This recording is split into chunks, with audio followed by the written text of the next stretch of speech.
All right, let's go to wide receivers. Last year, 49ers kept 6. This year, 5. This is a spot that I think they can skim on to get back a spot for that D line or O line that you need help with, or safety now with the injury to Jimmy Ward. You got to find space, and that's kind of the issue, right? You got to be able to create space, and it's not really there. So locks, I think there's 5 locks: Debo, Ayuk, Ray McLeod, Juwan Jennings, Danny Gray. No particular order. Those guys are all making the roster. Don't give a damn about anything else. After that, I think it comes down to really 3 players: Willie Snead, Malik Turner, and Marcus Johnson. Now, listen to Shanahan talk about Malik Turner, who has just been so freaking consistent. And that's what Malik's been for other teams in his career so far. And, we had, like Coach Schneider had some experience with him. We've had some guys know him from other teams have gone against him. And we've always known he's a good football player. And he's been exactly what we hoped for since he's gotten here. He's done a hell of a job in special teams. He's done a great job at wideout when he's gone in.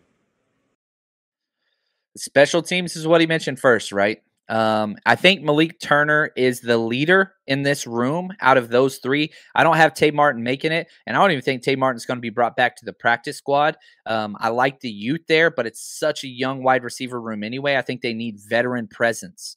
And so out of Marcus Johnson, Malik Turner, and Willie Snead, this is a little bit of a difference here. I got them all being cut, every single one of them. And yeah, if I had to squeeze one in, it would be Malik Turner. But the question turns to this: would you rather keep Malik Turner, or would you rather keep a D lineman? Because that's a conversation you got to have. Would you rather keep Malik Willis and let Jordan Willis, or Malik Turner and let Jordan Willis go? I don't think so. And here's why. Let's say hypothetically you let Malik Turner go, who's a stud special teamer, and he gets claimed, which is a very strong possibility. Well, guess what? You got Marcus Johnson, who's a stud special teamer and can play the exact same wide receiver spot. And let's say he gets claimed too. He's a speedster. Well, guess what? You got Willie Snead, who is a stud special teamer, maybe not like the other 2, that can still play those same wide receiver spots. So in a lot of these decisions, it's not as simple as checkers, right? Well, what if he gets claimed? It's what's around him, what's behind him, what's our backup plan if that happens. They want to keep Malik Turner, and that's going to be an argument in the coaching room. No doubt about it. And we're going to have arguments for our Jerry Rice Tier Hangout Sunday on Malik Turner. I guarantee it. And there's not a wrong argument. It's a gamble. It's just, what do you value most, right? So, practice squad players, I got Malik Turner, Willie Snead coming back. And if Malik Turner's gone, I got Marcus Johnson, Willie Snead coming back. And if Malik and Snead are gone, then I got Tay Martin and Marcus Johnson coming back. They need depth at that wide receiver position on the practice squad because of special teams ability. And just, again, you got a lot of youth. I mean, Debo, right? He's going into his 4th year. Ayuk, 3rd year. Ray's the vet of the group.